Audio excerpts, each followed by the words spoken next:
All right, we've reached the top of the hour. Our practice today is be a little bit different than some of the past ones. We're working through a poem today.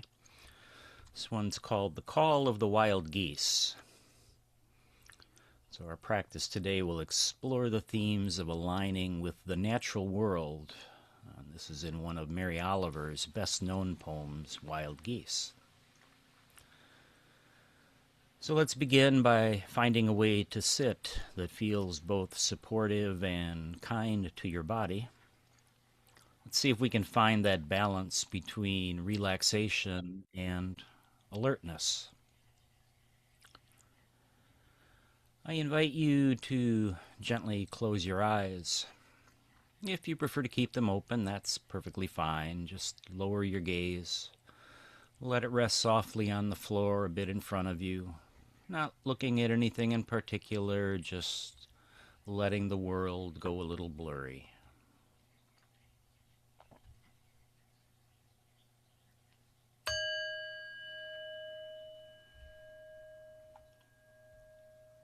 Just allow your feet to rest on the floor, feeling the solid, unmoving ground beneath the soles of your shoes or socks. Let your hands rest gently in your lap or on your thighs. You might want to turn your palms up if you're feeling open, or palms down if you feel like you need a bit more grounding. Just sitting in a way that feels dignified. Your back can be supported by the chair, but see if you can allow your spine to grow just a little taller. Imagine there's a soft thread pulling the crown of your head toward the sky. Let's take a collective, nice, deep breath in and a long, slow sigh out. And as you settle, let your shoulders drop away from your ears. We carry a great deal of tension there. The weight of shoulds and musts. For these moments together, we're going to let those drop. Just unclench your jaw, soften the space between your eyebrows. There is a quite well-known poem by Mary Oliver called Wild Geese, and we'll begin with a quick read of the poem before we take it piece by piece. Wild Geese, Mary Oliver. You do not have to be good. You do not have to walk on your knees for 100 miles through the desert repenting. You only have to let the soft animal of your body love what it loves. Tell me about despair, yours, and I will tell you mine. Meanwhile, the world goes on. Meanwhile, the sun and the clear pebbles of the rain are moving across the landscapes, over the prairies and the deep trees, the mountains and the rivers. Meanwhile, the wild geese, high in the clean blue air, are heading home again. Whoever you are, no matter how lonely the world offers itself to your imagination, calls to you like the wild geese, harsh and exciting, over and over announcing your place in the family of things. The opening lines of the poem are a profound invitation. You do not have to be good. You do not have to walk on your knees for 100 miles through the desert, repenting. Think about that for a moment. For most of our lives, we are told we must be good. A good parent, a good employee, a good citizen. We are told we must work hard, apologize for our flaws, and constantly strive to be better. But here in this space, all that striving can rest. You don't have to prove anything today. You don't have to be good at meditating. You just have to be here. Take another breath, and as you exhale, imagine you are setting down a heavy backpack full of expectations. Just set it at your feet. It will be there later if you want it, but for now, your shoulders are free. And now let's really tune into the breath, not a meditation breath or a forced breath, just the one you brought into the room with you. The poem says you only have to let the soft animal of your body love what it loves. What a beautiful way to describe ourselves as a soft animal. We are biological beings. We breathe, we pulse, we feel. Bring your awareness to the physical sensation of breathing. Feel the cool air as it enters your body and the slightly warmer air as it leaves. Notice the rise and fall of your chest or the gentle expansion of your belly. Your body knows how to do this. You don't have to direct it. You don't have to make the breath happen. Just like a wild goose doesn't have to make its heart beat, your body is carrying you right now. As we sit here, you might notice your mind starts to wander. It might go to what you're having for lunch or a conversation you had yesterday, and that's okay. That is just the thinking part of the animal. When you notice a thought, just say to yourself, "Oh, there's a thought." And then gently bring your focus back to the physical feeling of the breath. The breath is our anchor. It's the tether that keeps us in the present moment. Whenever you feel lost in a story about the past or a worry about the future, come back to the soft animal. Feel the weight of your body in the chair. Feel the air on your skin. Oliver writes, "Tell me about despair, yours, and I will tell you mine.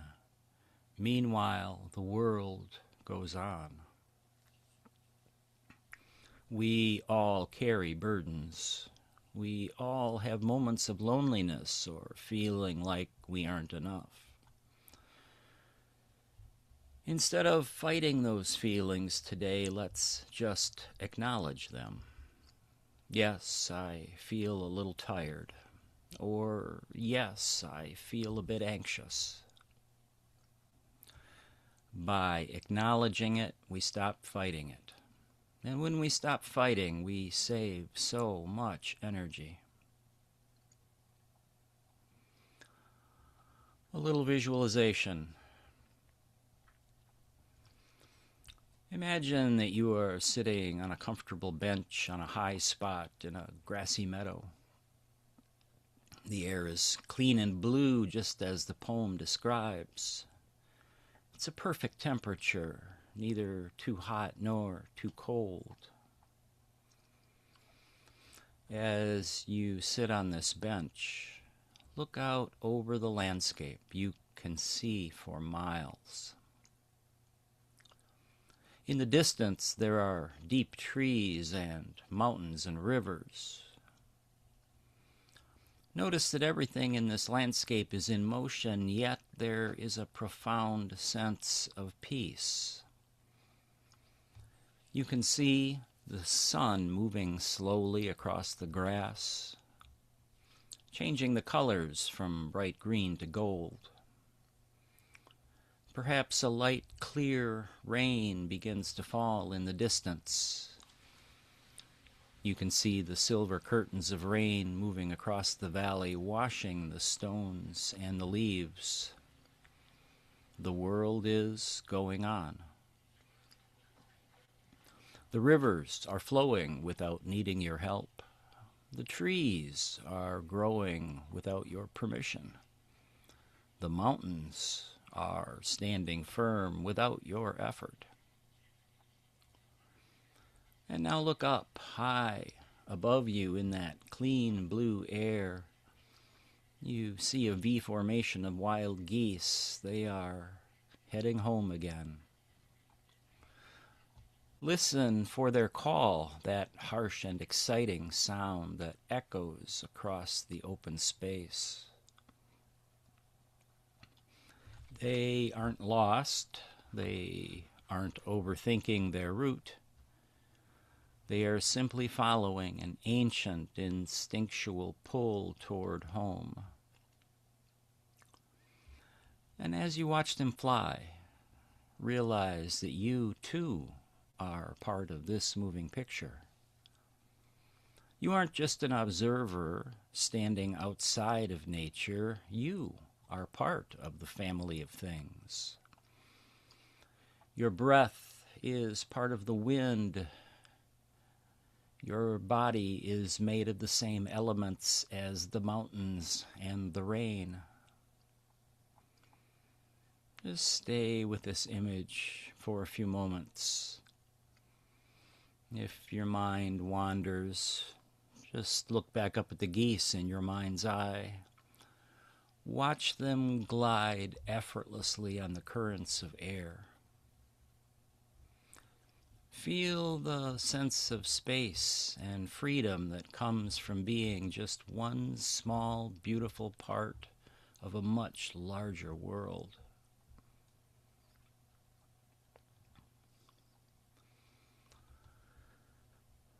Let the image of the meadow slowly fade, but keep that feeling of vastness and belonging in your heart.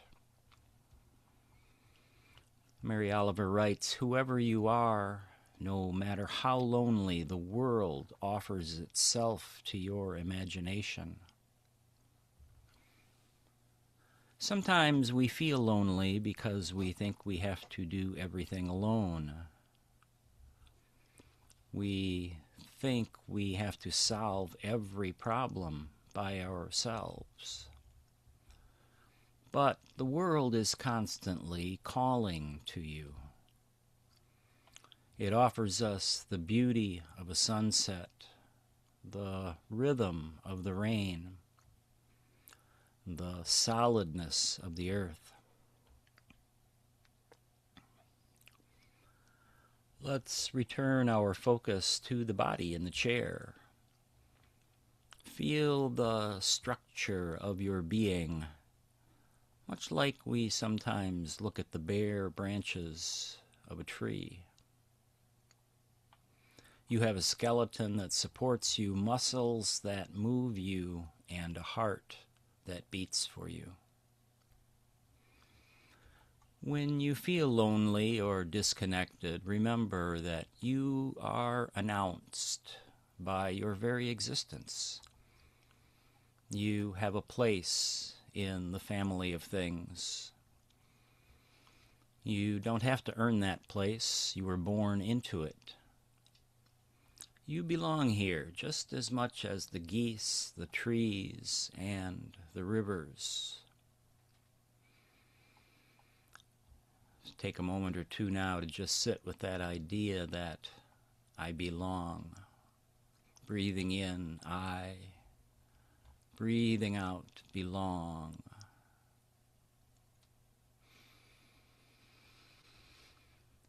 And if the silence feels a bit heavy, just come back to the physical sensations.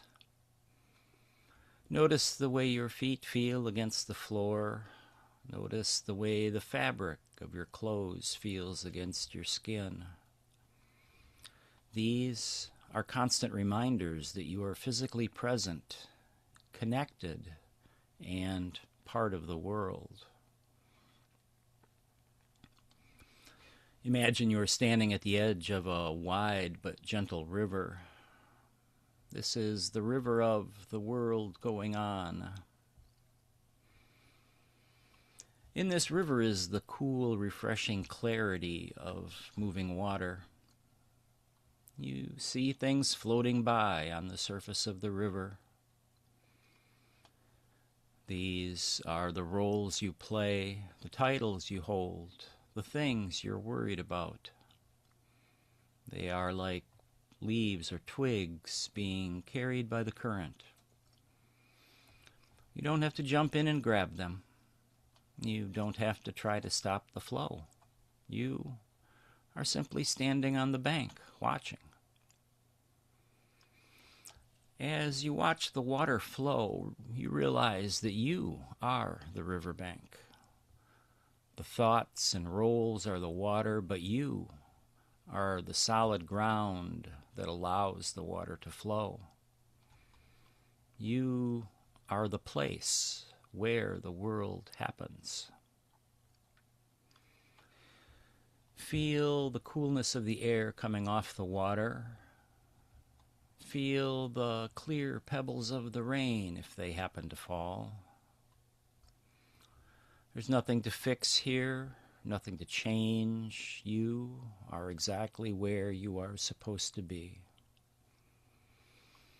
Take a deep breath of that cool river air. Let it fill your lungs and nourish the soft animal of your body.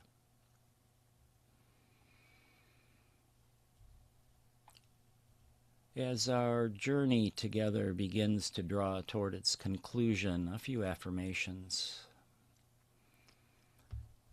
You can repeat them silently in your mind or simply let the words wash over you like the rain on the meadow.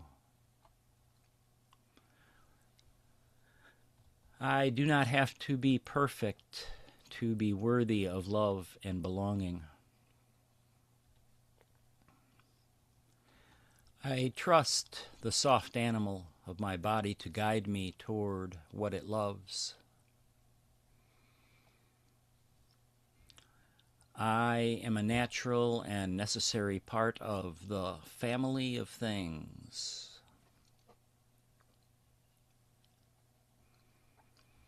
I release the need to repent for my existence and choose to simply be. Even when I feel lonely, the world offers its beauty and imagination to me. And last, I am exactly where I need to be, moving in rhythm with the seasons of life. Just let those words settle. You don't need to analyze them, just let them resonate in your body. You might notice if any one of them feels particularly true for you today.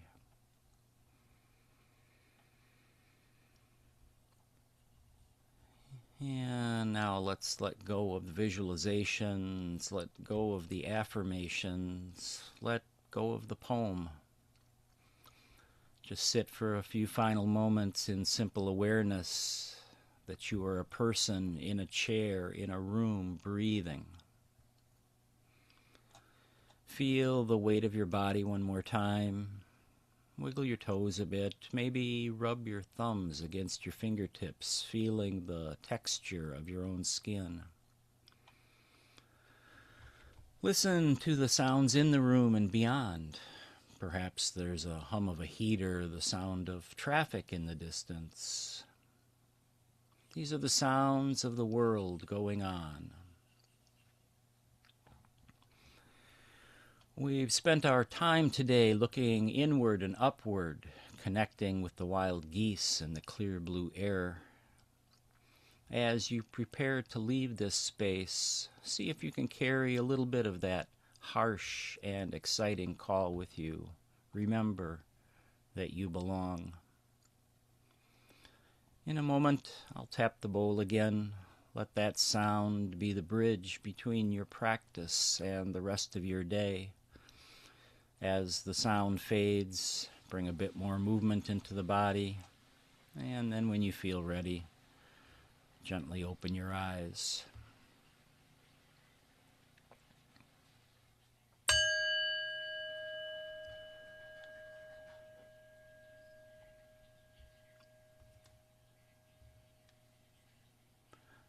Thank you for your practice, your presence, and for letting the soft animal of your body be here today.